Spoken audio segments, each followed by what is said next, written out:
Hiya and welcome to Brain Injury Bites, where we provide help and advice for people after a brain injury. My name's Brooke and I've lived with a traumatic brain injury since 2007. Hi, I'm Ashwini and I'm a trustee at Headway Warrington. I'm also a senior associate solicitor focusing on catastrophic injury, including brain injury. So in a previous episode, we talked about the importance of routine, and we'll be talking about that again in the context of memory. We also spoke about your experiences, Brooke, with post-traumatic amnesia, and also the fact that, people with brain injuries, different people with brain injuries will experience their symptoms in different ways. We're going to be touching on those issues again now in this episode, which is going to focus on memory and hints and tips around memory issues following a brain injury. Also, just coming back to the Maslow's hierarchy of needs that we've touched upon, we've moved away from the basic needs of food, shelter, water, rest. And we're now moving towards issues around safety and security, and feeling secure, feeling safe, and memory forms a large part of that, because it forms a large part of who you are and your identity. So, Brooke, I'd like to talk to you about some of your general experiences with your memory and specific examples as well of where your memory problems have come to light. I think it would also be helpful to talk about how you compensate for issues with your memory and what you use to help you. Memory is a massive subject for people with a brain injury because it's you try to explain it to people and people just all you get is my memory's bad as well, which is people like that they're just trying to sympathise, I guess, but it really is genuinely different. You have developed a problem with encoding your memories. Your memory has become worse, and it's important to compensate for that because it will get better in a lot of senses, but there's things that won't return, and you need to compensate for that. I think it's also important to realise that there are different ways in which your memory can be affected. So some people might experience retrograde amnesia, which is losing pre-existing memories. And that can be very, I'm sure, troubling and upsetting in terms of your own sort of sense of self and safety and security. There's also anterograde amnesia, which is a decreased ability to form and retain new memories as well. And in other ways, that can also be very upsetting.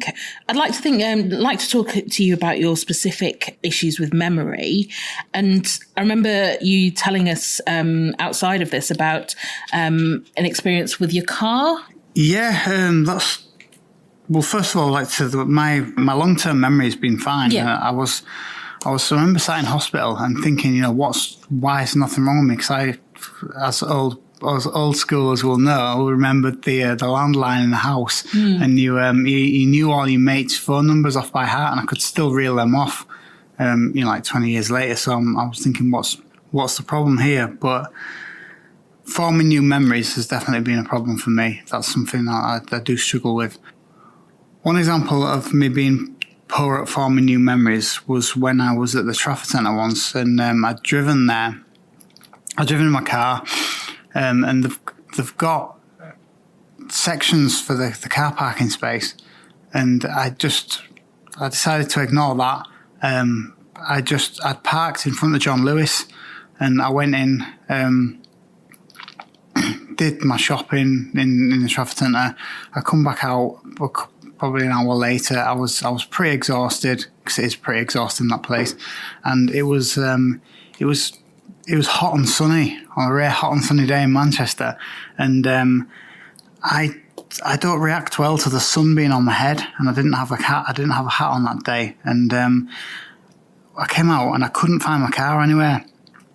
And what I'd done is I'd taken a photograph of where I was in relation to John Lewis's entrance, and I couldn't find my car anywhere. I actually went back into the back into the main reception and complained that, told them that I think someone had stolen my car, and this guy came out and helped me with it. And I was just, all this time the time was ticking. I was getting more and more tired, and it comes to a certain point where I'll be unsafe to drive. So we were kind of against the clock. It took this guy about 5 minutes to ask me which entrance did he park outside of John Lewis, and what did you see when you went in? And I couldn't remember. And anyway, we worked out there's 2 entrances to John Lewis. My car hadn't been installed at all, and it also had the other entrance. Since then, I've learned if you go anywhere like that, big shopping centre or anything like that, they'll usually have like area zones or areas of the car park that you're at, and I usually take a photograph of my car. And don't remember that he's parked next to the red Jeep, because the red Jeep will probably have moved. And so pick like a landmark, like a lamppost or anything like that, or a bush, if there's anything nearby. But generally the zone of the car park, and take a photo of it in your phone so you don't have to remember it. Yeah. And that's quite interesting as well, that, in addition to the memory, it was the impact of, being fatigued from having had an hour in the Trafford Centre, which is a very busy place, and also, the physical effects of the sun, and, just that combination of things. And the anxiety of that. You think, oh my God, my energy is going to be running out here. I'm not going to be able to drive home. And that in itself, that has an impact in draining your energy tank as well. Absolutely.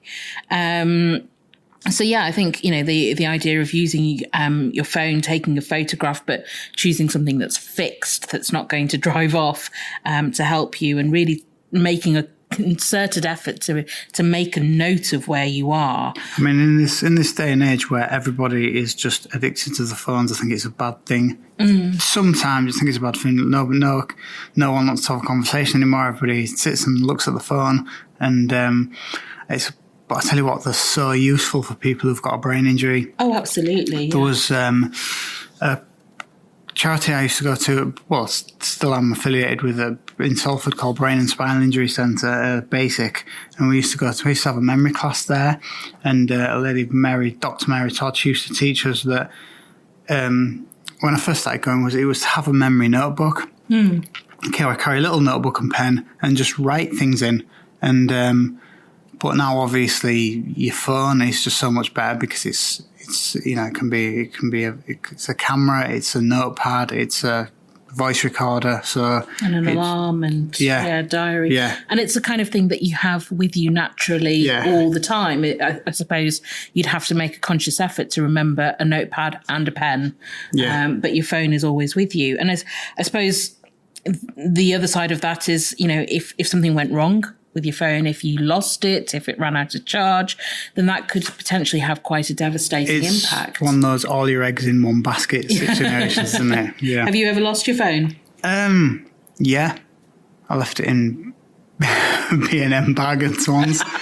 But generally I have a cover. I do look after my phone. I have a cover on it. So I appreciate how important it is to me. And I've got a battery pack. If I'm going anywhere, I've got a battery, like a charge-up battery pack, so I can charge it up as well if I need it. Yeah. And thinking about other examples when your memory has caused issues. I think there was an incident where you were running a bath. Yeah. Are we allowed to talk about this? I actually know about this, but I used to have like it was like a little office that my dad made. It was like under the stairs, and it was the early days of having a head injury. I was home alone, and I'd gone to run a bath, and I actually, luckily I came out from under the stairs, and I don't know how long I had been there, but I saw there was water running down the walls, and it's been luckily decorated since then, so it'll be fine. But it's just one of the things. Another thing you can use your phone for as well is alarms. Like another thing is Alexa is really good. Just it's if you're doing something, or if you're boiling an egg, if you're doing anything like that, just set a little alarm or just say Alexa timer 10 minutes, something like that, and it'll, because undoubtedly you'll get to the end of the 10 minutes and you'll have completely forgotten, but it just brings you back. Yeah. I mean, it is interesting how all these emerging technologies can really make a difference to your life, and sort of help with strategies, etc. Alexa is definitely something that's a bit of an all singing, all dancing assist. How much they're listening to us on the daily, we don't know, it doesn't bear thinking about. But if it means that you can turn your stove off in time, or remember to turn your bath off, or whatever it is, then definitely would probably save you a fair bit on your home insurance as well. Hey everyone, this is a short segue to introduce our new home, the Community Compass app. It's a space built just for people navigating life after serious injury and for the families, friends and carers walking that path with them. Inside, you'll find real stories from others living with brain injury, tips for recovery and wellness, and a community that truly understands what you're going through. Community Compass isn't just an app, it's a place to connect, to be seen, and to find strength when you need it the most. So if you're listening and thinking, I could use that, then just search Community Compass on the App Store or Play Store, download it and come join us. I think it's important though, you've touched on, setting alarms and using your phone a lot. And those sorts of things can really help. I think making lists is another one. Whatever it is, your to-do list, you're even going to the shops. I think you were mentioning before about something in Tesco's. Do you want to share that with the listeners? Well, it's just about, I often think that I will remember stuff, but my memory has been damaged. There was one incident you're talking about was I went to Tesco's. I think I've gone to get milk, cheese and eggs. I remembered the milk, remembered the cheese, but I couldn't remember the last one, which was eggs. But despite me, it was Easter time, so there was Easter eggs everywhere. And there was, I remember actually looking at the egg section. I remember looking at quail's eggs and thinking about them for a minute, but it didn't actually trigger me to remember it was eggs. But I find for me is, I don't have initiative when it comes to memory. So I will, I really benefit off a list and just ticking each thing off. Yeah, definitely. And yes, sometimes it might seem easy to go, it's fine, I'll remember. But I think certainly getting into the habit of making those lists and ticking them off and just being confident that you're doing everything you need to do. Something I had at my parents' house was every time I used to leave the house, I would try and remember my keys, my wallet, my phone. And it's eventually, rather than having keys, wallet, phone, I had number 3. So I just remember to take the 3 things. Since then, I've actually had a key box installed at my house, and we don't really need our wallets anymore because I've got Apple Pay for everything. So I just remember my phone, so it's the one now. But if the point was there, if you're kind of embarrassed about something like that, if having to have labels everywhere, just something that works for you, like number 3 works for me because keys, wallet, phone. That's the thing. I think, different people are affected in different ways, and it's about finding the strategies that are comfortable for you, that fit into your day-to-day life. Yeah, absolutely. Everybody's totally different. I mean, I've got friends who have brain injuries, and a lot of them as so one of my friends has got he kind of walks with more of a limp, and he's more physically affected than me, but then he doesn't have the fatigue levels that I have. And I've got other friends that maybe speak with a bit of what do you call it, a bit of a drawl, and they don't, they're not as articulate kind of thing, but then they don't have the speech, and they're fine physically. It's just it's kind of everybody is different. There's that saying, isn't there? If you've seen one brain injury, you've seen one brain injury. So it's everybody's totally unique. Yeah, absolutely. So thinking then, like, just to sum up some help and advice tips for our listeners, we've talked about the importance of using phones, which can also double up for alarms, for diary entries and reminders, taking pictures of things. So you've got a visual record of where you've left your car or your keys or whatever. Some people might prefer not to go down the technology route. So it might be more old school, as you say, you know, pad and pen. A memory notebook is just everything you used to write everything in there. But I mean, I think the bad thing about that is you just get this jumbled up notebook full of all sorts of stuff. But and my mind's jumbled up enough as it is, but definitely to write it down, because that creates a permanent memory, and your phone or notebook won't forget, whereas you will. Yeah.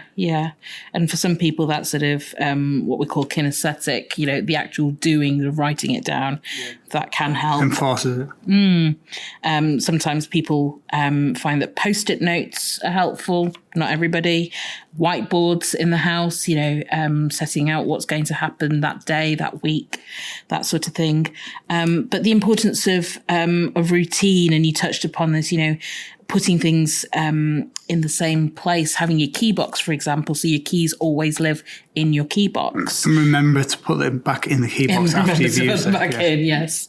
And I suppose routine comes down to the wider issue of organisation. I mean, you know, talking about lists before, that's not just something that's unique to brain injury, is it? It's something that everybody can benefit from. Everybody can benefit from, yeah. But I suppose it's more prominent if you've got a brain injury that get your memory aids and organisation in check. Yeah, and we know that some people with brain injuries struggle with the organisation, the planning and organisation.